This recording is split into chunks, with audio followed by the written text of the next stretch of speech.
Hey everyone, welcome back to Shinishwa swing steps, जहां हम सीखते हैं गर्ल्स के लिए यूनिक और ब्यूटीफुल डिज़ाइंस के टॉप्स बनाना।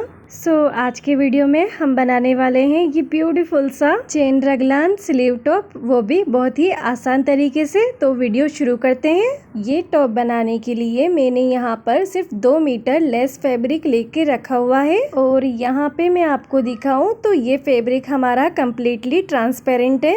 तो इसके लिए यहाँ पर मैंने अस्तर का फैब्रिक भी लिया है। मेरा जो अस्तर का फैब्रिक है यहाँ पर ये क्रेप मटेरियल में है। और बात करें इसके साइज की तो ये फैब्रिक मेरा सिर्फ 1 मीटर ही है। इस तरीके से 1 मीटर हमारा लाइनिंग फैब्रिक और 1.5 मीटर हमारा लेस फैब्रिक, इन दोनों फैब्रिक से हम अपना रगलान टॉप रेडी करके लेंगे। और हमेशा की तरह जैसा कि आप यहाँ पर जानते हैं, हम अपने रगलान पैटर्न की जो मार्किंग है पहले फैब्रिक पर नहीं करते हैं, पहले हम अपनी पेपर शीट पर मार्किंग करते हुए लेते हैं, जिससे कि हमारा फैब्रिक वेस्ट होने से बच जाता है।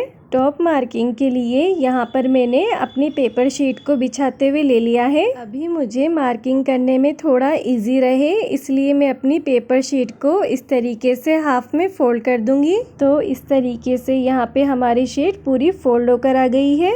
अब हम सबसे पहले इस बंद वाली साइड से अंदर की ओर को अपने शोल्डर के लिए मार्किंग करते हुए लेंगे। शोल्डर लाइन की मार्किंग के बाद अब हम मार्किंग करेंगे आर्म होल लाइन के लिए। तो यहाँ पर हमने जितनी शोल्डर लाइन रखी है उतनी ही हमें आर्म होल लाइन रख के लेनी है। शोल्डर हमने यहाँ पर 7 इंचेस पे लिया था, इसलिए आर्म होल भी मैं 7 इंचेस पर ही रख के लूंगी। तो इससे हमारा इस तरीके का एक बॉक्स रेडी होकर आ रहा है। अब ये जो हमारी आर्म होल लाइन है, इससे आगे की ओर को हमें अपनी चेस्ट लाइन के लिए मार्किंग करना है और इसी मार्किंग से आगे की ओर को 1.5 इंच पर मार्जिन की मार्किंग भी कर देना है। इसके बाद इन दोनों पॉइंट्स को हमें आपस में मिलाते हुए आर्म होल लाइन से इनको ज्वाइन करते हुए ले लेना है, जिसके बाद की हमारा यहाँ पर एक एल शेप बनकर रेडी हो जाएगा। अगर यहाँ पर ये हमारा एक नॉर्मल टॉप होता तो हम इस एल शेप के अंदर की ओर को अपना आर्म होल कर्व ड्रॉ करते हुए लेते, लेकिन यहाँ पर हम रगलान पैटर्न बना रहे हैं, जिसके लिए कि हमें यहाँ पे आर्म होल कर्व की जरूरत नहीं पड़ती है। रगलान पैटर्न में हम सिंपली चेस्ट लाइन को अपनी नेक लाइन से मिलाते हुए लेते हैं। तो यहाँ पर अभी हम अपनी नेक लाइन की मार्किंग करते हुए लेंगे, जिसके लिए कि सबसे पहले मैं अपनी नेक विड्थ के लिए यहाँ पर 1.25 इंच पर अपनी मार्किंग करते हुए लूंगी और डेप्थ के लिए यहाँ पर मैं सिर्फ 1.5 इंच पर अपनी मार्किंग करूंगी। अब इन दोनों मार्किंग को यानी कि विड्थ और डेप्थ मार्किंग को आपस में मिलाते हुए एक बॉक्स यहाँ पर मैं ड्रॉ कर दूंगी। बॉक्स ड्रॉ हो जाने के बाद अब मैं इसी बॉक्स के अंदर की ओर को अपनी राउंड शेप ड्रॉ करते हुए ले लूंगी। अब ये जो नेक लाइन हमारी बनकर आई है, इसे हमें अपने चेस्ट लाइन से ज्वाइन करते हुए लेना है, जिसके लिए कि यहाँ पर मैं अपनी नेक लाइन का ये जो बॉटम वाला हिस्सा है, इसी पर मैं 1.5 इंच की एक मार्किंग करते हुए लूंगी और फिर इस मार्किंग को अपनी चेस्ट लाइन वाली मार्किंग से एक स्लांट लाइन से मैं इसको मिला दूंगी। अपनी रगलान लाइन की मार्किंग कर देने के बाद अब बारी आती है रगलान स्लीव्स मार्किंग की, जिसके लिए कि हम अपनी टेप को अपनी नेक लाइन पर रखते हुए रगलान स्लीव्स की लेंथ की मार्किंग करते हुए लेंगे। तो यहाँ पर मैं 24 इंच पर अपनी स्लीव्स की लेंथ की मार्किंग करते हुए लूंगी। अभी आप ये जो हमारी शोल्डर वाली लाइन देख रहे हैं, इसी हमें आगे की ओर को एक्सटेंड करते हुए भी ले लेना है और फिर हमें इसी पॉइंट पर अपने रिस्ट राउंड की मार्किंग करना है। इसके बाद आपको अपनी इस मार्किंग को ऊपर की ओर को एक स्ट्रेट लाइन से जोड़ देना है। अब ये जो रिस्ट राउंड वाला पॉइंट है, इसे हमें अपने आर्म होल वाले पॉइंट से इस तरीके से आपस में जोड़ते हुए ले लेना है, जिसके बाद की यहाँ पे हमारी स्लीव्स की जो मार्किंग है वो पूरी तरीके से कंप्लीट होकर आ गई है। अब हम अपने टॉप की लेंथ के लिए मार्किंग करते हुए लेंगे, जिसके लिए कि मैं अपनी शीट को फिर से ओपन करते हुए सेट कर दूंगी और अपनी टेप को शोल्डर लाइन पे प्लेस करते हुए अपनी लेंथ को मेजर करूंगी। तो पेपर शीट पर मैं लेंथ के लिए 20 इंचेस पर मार्किंग करूंगी। अब ये जो हमने लेंथ की मार्किंग की है, इसी पर हमें अपने हिप की मार्किंग करते हुए लेना है, इसलिए मैंने अपने पेपर को बॉटम की साइड की ओर को फोल्ड कर दिया है।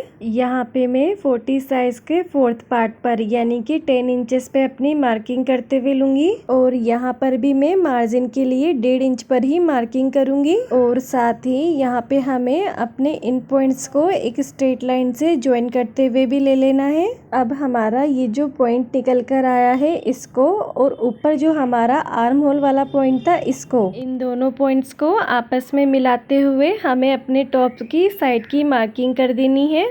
तो इस तरीके से यहाँ पे हमारे रगलान टॉप की जो मार्किंग है वो पेपर शीट पर कंप्लीट हो गई है। इसके बाद अब हम अपनी जो पेपर पैटर्न की मार्किंग है इस पर सिंपली कटिंग करते हुए जाएंगे और अपने टॉप का स्लीव वाला पार्ट और बॉडी पार्ट दोनों को अलग अलग कर देंगे। तो यहाँ पर जो है हम अपनी कटिंग की शुरुआत अपनी स्लीव्स कटिंग से करेंगे। तो यहाँ पर हमने कटिंग करते हुए अपने टॉप के 2 पार्ट्स कर दिए हैं जिन्हें कि हम अपने फैब्रिक पर रखते हुए अपने फैब्रिक पर टॉप की कटिंग करते हुए लेंगे, जिसके लिए कि यहाँ पर मैंने अपने फैब्रिक को 4 फोल्ड में बिछा के रखा हुआ है। फैब्रिक की फोल्डेड साइड मैंने अपनी ओर को रखी है और जो फैब्रिक का ओपन वाला साइड है उसे मैंने दूसरी साइड की ओर को रख के लिया है। अभी हमें अपनी जो मार्किंग करनी है वो फोल्डेड साइड की ओर को करनी है। तो इसके लिए हम फोल्डेड साइड की ओर को ही अपने पेपर पैटर्न को सेट करते हुए लेंगे और यहाँ पर सबसे पहले हम इसकी लेंथ देखेंगे। पेपर शीट पर हमने 20 इंच पर अपनी लेंथ रख के ली थी। अभी हम फैब्रिक पर अपनी जो लेंथ है वो 21 इंच रेडी रखेंगे और बलून शेप के लिए यहाँ पर 2 इंच एक्स्ट्रा रख के लेंगे जो कि अंदर की ओर को घूमता हुआ चला जाएगा। तो टोटल लेंथ हम यहाँ पर 23 इंच रख के ले लेंगे। लेंथ को सेट कर देने के बाद हम बाकी टॉप की कटिंग अपने पेपर पैटर्न के अकॉर्डिंग ही करते हुए लेंगे। तो इस तरीके से यहाँ पे हमारे टॉप का जो बॉडी पार्ट है वो रेडी होकर आ गया है। यहाँ पर जो है हमने अपने पेपर पैटर्न को रखते हुए अपनी लाइनिंग के फैब्रिक पर भी टॉप की कटिंग कर ली है और जो हमारा लाइनिंग का टॉप है उसे हमने अपने मेन फैब्रिक से लेंथ में 2 इंच कम कट करते हुए लिया है, जिससे कि हमारे टॉप में एक परफेक्टली बलून लुक आ सके। इस बलून लुक के लिए हमें अपने अस्तर फैब्रिक और मेन फैब्रिक को किस तरीके से ज्वाइन करते हुए लेना है ये अब हम आगे देखते हैं। सबसे पहले हम अपने मेन फैब्रिक को यहाँ पर बिछाते हुए ले लेंगे और इस मेन फैब्रिक का जो बॉटम वाला पार्ट है इसी पे हमें अपने लाइनिंग के फैब्रिक को ज्वाइन करते हुए लेना है। तो इसके लिए यहाँ पर मैं अपने लाइनिंग के फैब्रिक और मेन फैब्रिक दोनों का बॉटम मिलाते हुए एक स्ट्रेट सिलाई दे दूंगी। तो यहाँ पे मैंने अपने दोनों ही फैब्रिक को बॉटम से सिलाई लगाते हुए जोड़ दिया है। यहाँ पर मैंने सिर्फ आधे इंच के मार्जिन से ही अपने दोनों पैनल्स को ज्वाइन करते हुए लिया है। दोनों पैनल्स जुड़ जाने के बाद अब हमें फिनिशिंग करनी है अपनी नेकलाइन के लिए, जिसके लिए कि हमें अपने टॉप को रॉन्ग साइड की ओर को ही टर्न करते हुए लेना होगा। अब हमें इस पैनल को अपने टॉप का बैक पैनल बनाएंगे। तो यहाँ पे हमें अपनी नेक साइड की ओर को स्लिट बनाते हुए लेना होगा। स्लिट के लिए सबसे पहले हम अपनी नेकलाइन को यहाँ मेजर करेंगे। यहाँ पर हमारी नेकलाइन 6 इंच पर निकल कर आ रही है। तो हम यहाँ पर इसका हाफ यानी कि सेंटर में 3 इंच पर अपनी मार्किंग करते हुए लेंगे और फिर इसी मार्किंग पर 3.5 इंच की एक और मार्किंग करते हुए ले लेंगे। इस मार्किंग के बाद हमें अपनी नेक लाइन पर पहले एक स्ट्रेट स्टिचिंग देनी है। इसके बाद हम यहाँ पर स्लिट के आसपास की ओर को वी शेप में स्टिचिंग देंगे और फिर वापस से नेक लाइन की ओर को एक सीधी सिलाई देते हुए ले लेंगे। यहाँ नेक लाइन पर मैंने अपनी सिलाई लगा दी है। अब मैं अपने वी शेप के अंदर की ओर को एक स्लिट बना दूंगी और इसके बाद हम अपने टॉप को इस तरीके से साइड की ओर से राइट साइड की ओर को टर्न करते हुए ले लेंगे। अभी आप यहाँ पर क्लियरली देख पाएंगे हमारी नेकलाइन कितनी फिनिशिंग से तैयार होकर आई है और इसी के साथ यहाँ पे हमारा बॉटम भी रेडी ही है। इसके बाद अब हम अपने टॉप की सिर्फ साइड्स की सिलाई दे देंगे। तो यहाँ पे हमारा बॉडी पार्ट रेडी हो गया है। अब हम आगे बढ़ेंगे अपनी स्लीव्स की ओर को। स्लीव्स के लिए यहाँ पे मैंने अपने फैब्रिक को 4 फोल्ड में सेट किया हुआ है। अब इस फोल्डेड वाली साइड पर मैं अपने स्लीव्स का पैटर्न को कुछ इस तरीके से सेट करते हुए लूंगी, जिसमें कि ये जो आर्म होल वाला पार्ट है इसे स्लीव्स के ओपन वाली साइड की ओर को रखूंगी और स्लीव्स का नेक वाले पार्ट को और स्ट्रेट लाइन वाले पार्ट को हमें अपने फैब्रिक के फोल्डेड वाले साइड पर सेट करते हुए लेना है। क्योंकि मैं अपने स्लीव्स के बॉटम में इलास्टिक ऐड कर रही हूँ, इसलिए मैं यहाँ पर 2 इंच बढ़ाता हुआ फैब्रिक लूंगी। इसके अलावा हमें अपनी बाकी की स्लीव्स की कटिंग एज इट इज करते हुए ले लेनी है। स्लीव्स को कट कर देने के बाद हमारी स्लीव्स का जो लुक है वो यहाँ पर कुछ इस तरीके से नजर आएगा। यहाँ पर मैं अभी अपनी एक स्लीव्स को रिमूव कर दूंगी और स्लीव्स का यहाँ पर आपको जो बॉटम दिख रहा है इस पे मैं लेस लगाते हुए लूंगी, जिसके लिए कि यहाँ पर मैंने कॉटन की ये वाली लेस लेके रखी हुई है। स्लीव्स के बॉटम में लेस लग जाने के बाद अब हम स्लीव्स के बॉटम में ही अपनी फ्रिल के लिए इलास्टिक लगाते हुए लेंगे, जिसके लिए कि मैं स्लीव्स के बॉटम से 2 इंच ऊपर की ओर को ये पतली वाली इलास्टिक ज्वाइन करते हुए लूंगी।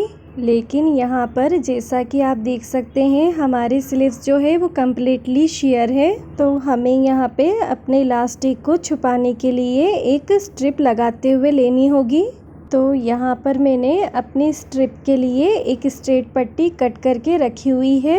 अब हम यहाँ पर अपनी इस पट्टी को स्लीव्स में ज्वाइन करने से पहले इसको तैयार करेंगे। सबसे पहले हम अपनी स्ट्रिप को इस तरीके से हाफ में फोल्ड करेंगे और फिर दूसरी साइड से भी हाफ में फोल्ड कर देंगे। फिर दोनों ही फोल्ड्स को किसी भी एक साइड की ओर को पलटते हुए इसके किनारे पर हम एक लब की सिलाई देते हुए ले लेंगे। तो देखिए यहाँ पे हमारी स्ट्रिप साइड की सिलाई के साथ ही हमारी स्लीव्स में जॉइंट होने के लिए रेडी हो गई है। तो हम यहाँ पर दोबारा से अपनी स्लीव्स का जो बॉटम है उसको सेट करते हुए ले लेंगे। फिर अपने बॉटम से करीबन 2 इंच ऊपर की ओर को ये जो रेडी वाली स्लीव्स है इसको सिलाई देते हुए दोनों तरफ से ज्वाइन कर देंगे। स्लीव्स में पट्टी ज्वाइन करने के साथ ही हम अपनी पट्टी के एकदम सेंटर की ओर को मार्किंग करते हुए लेंगे और फिर इसी मार्किंग के ऊपर की ओर को हम अपना पतला वाला इलास्टिक ज्वाइन कर देंगे, जिससे कि हमारे स्लीव्स का जो बॉटम है उसमें गैदरिंग आ जाएगी।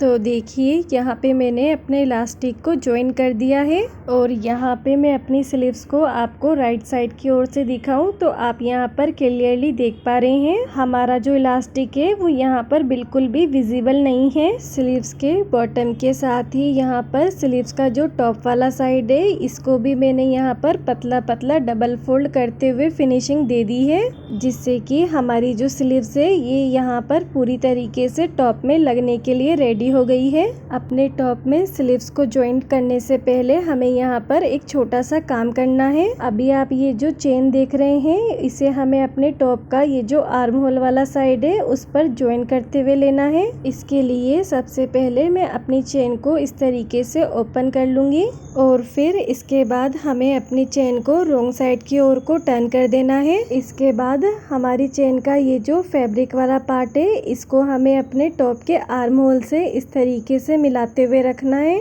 और आप यहाँ पर जैसा कि देख पा रहे हैं हमारी चेन बॉटम की साइड से एक्स्ट्रा निकली हुई है, जो कि हमारी सिलाई मार्जिन में अंदर की ओर को दबती हुई चली जाएगी। अभी हमें अपने चेन के ऊपर से नीचे की ओर को एक बूट की सिलाई देते हुए ले लेना है। फिर इसके बाद अपनी चेन को इस तरीके से हमें फोल्ड करते हुए लेना है। हमें अपनी दूसरी वाली चेन को भी यहाँ पर इसी तरीके से ज्वाइन करते हुए लेना है। चेन को पूरा ओपन करने के बाद हम इसका कपड़ा वाला साइड इस तरीके से रखेंगे। यहाँ पर भी हमारा चेन का जो बॉटम है वो एक्स्ट्रा में निकलेगा। इसे छोड़ते हुए हमें अपनी बाकी चेन पर सिलाई लगाते हुए इसे भी इस तरीके से फोल्ड करते हुए ले लेना है, जैसा कि हमने अपनी पहली वाली चेन में देखा था। जैसा कि आपको बताया था यहाँ पे मैंने अपने दोनों ही आर्म होल पे दोनों चेन को ज्वाइन करते हुए लिया है। और चेन का जो टॉप वाला साइड है यहाँ पर मैंने अपनी चेन को अभी नहीं सिया है। अभी ये जो चेन मैंने जो कि अपने टॉप में ज्वाइन की है इसको ओपन करूंगी और फिर से इसको अपने टॉप पर रॉन्ग साइड की ओर को ही प्लेस करूंगी। अभी ये चेन के ऊपर की ओर को जो एक्स्ट्रा मार्जिन दिख रहा है आपको, इसको हमें अपनी चेन के ऊपर की ओर को फोल्ड करना है और इसके बाद हमने ये जो ऊपर की साइड को ओपन छोड़ा है इसी पर हमें अपनी सिलाई लगाना है। इसी के बाद को हम अपनी चेन को राइट साइड की ओर को टर्न करते हुए लेंगे और यहाँ पर यही प्रोसेस फॉलो करते हुए हम अपने दूसरे वाले हिस्से की चेन को भी इसी चेन के कपड़े पर ओवरलैप करते हुए यहाँ पर एक सीधी सिलाई दे देंगे, जिससे कि हमारी जो चेन है ये पूरी तरीके से दबाव में आ जाएगी और इसको भी हम राइट साइड की ओर को टर्न कर देंगे। तो ये देखिए यहाँ पे मैंने अपनी चेन का ऊपर वाला हिस्सा जिस तरीके से आपको बताया उसी तरीके से सिलते हुए लिया है। यहाँ पर चेन का जो दूसरा वाला पार्ट है इसे हमने अभी नहीं सिया है। दूसरे वाले आर्म होल की चेन को भी यहाँ पर हमने इसी तरीके से रेडी करते हुए लिया है। अब हम अपनी चेन को जो है इस तरीके से राइट साइड की ओर को टर्न करेंगे और ये जो यहाँ पर हमारा चेन का फैब्रिक आपको क्लियरली नज़र आ रहा है, इसी पर हम अपने टॉप का जो फैब्रिक है इस तरीके से चेन के ऊपर चढ़ाते हुए यानी कि ओवरलैप करते हुए पहले सेट कर लेंगे और इसके बाद हम यहाँ पर इसी पर एक सिलाई भी लगा देंगे, जिससे कि हमारी चेन का जो मेटल वाला पार्ट है वही यहाँ पर विजिबल होकर आएगा। तो यहाँ पर मैंने अपने दोनों ही आर्म होल की चेन पर कपड़े को चढ़ाते हुए इसको स्टिच करते हुए ले लिया है। चेन को फिनिशिंग दे देने के बाद अब बारी आती है हमारी स्लीव्स पार्ट की, जिसको कि हमें अपनी चेन के जो दूसरा वाला कपड़ा यहाँ पर है उस पर ज्वाइन करते हुए लेना है। यहाँ पर मैंने अपनी रेडी की हुई स्लीव्स को लेके रखा हुआ है और साथ ही इन दोनों का जो राइट साइड है वो भी मैंने अंदर की ओर को फेसिंग किया है। अब मैं अपने स्लीव्स का जो आर्म होल है उसे अपनी चेन का ये जो फैब्रिक है उस पर ज्वाइन करते हुए लूंगी और यहाँ पर भी मैं एक बूट की स्लांट में सिलाई दे दूंगी। इसी तरीके से यहाँ पे हम अपने टॉप के दूसरे आर्म होल पर भी अपनी दूसरी वाली स्लीव्स को हमें स्लांट में ज्वाइन करते हुए लेना है और यहाँ पर स्लीव्स के टॉप में भी हमें 1 इंच ऊपर की ओर को सिलाई अभी नहीं करना है। यहाँ पर हमारे फ्रंट पैनल से दोनों स्लीव्स ज्वाइंट होकर आ गई है और हमारा स्लीव्स का ये जो ऊपर वाला पार्ट है जो कि हमारा फ्री ही है, इसको भी हमें पहले की तरह ही आपस में ज्वाइन करते हुए लेना है और फिर इसको भी फोल्ड करते हुए हमें यहाँ पर दबाव की एक सिलाई दे देनी है। अभी हमने फ्रंट पैनल से जिस तरीके से अपनी स्लीव्स को ज्वाइन करते हुए लिया है, इसी तरीके से हम बैक पैनल पर भी अपनी स्लीव्स को ज्वाइन करते हुए लेंगे। यहाँ पर भी हमें फ्रंट और बैक पैनल दोनों का राइट साइड अंदर की ओर को फेसिंग करते हुए रखना है और फिर अपने बैक टॉप के आर्म होल पर अपने फ्रंट टॉप में जो हमने स्लीव्स ज्वाइन की थी उसको इस तरीके से सेट करते हुए लेना है और फिर दोनों ही आर्म होल पर हमें सिलाई भी दे देनी है, जिससे कि हमारे रगलान टॉप का फ्रंट और बैक पैनल स्लीव्स से जॉइंट होकर आ गया है। स्लीव्स को जोड़ देने के बाद हमारे टॉप का एक आखिरी काम बचता है, जो कि है अपने मेजरमेंट के हिसाब से हमें अपने टॉप में एक फिटिंग की सिलाई देते हुए ले लेना है, जिसके बाद कि हमारा टॉप यहाँ बनकर रेडी हो गया है। यहाँ हमने अपने टॉप का जो बॉटम है बलून रखा है, स्लीव्स में फ्रिल रखी है और फ्रंट की साइड हमने यहाँ पर एक चेन वाला लुक दिया है और जब हम अपने टॉप को वेयर करते हैं तो हमारे टॉप का जो फाइनल लुक है वो कुछ इस तरीके से नज़र आता है। आपको ये टॉप कैसा लगा है मुझे कमेंट करके बताइए और इसी तरीके के यूनिक और ब्यूटीफुल डिज़ाइंस के गर्ल्स के टॉप्स के लिए हमारे चैनल से जुड़े रहिए। अब हम मिलेंगे अपने नेक्स्ट वीडियो में एक नए टॉप डिज़ाइन के साथ, तब तक के लिए बाय बाय।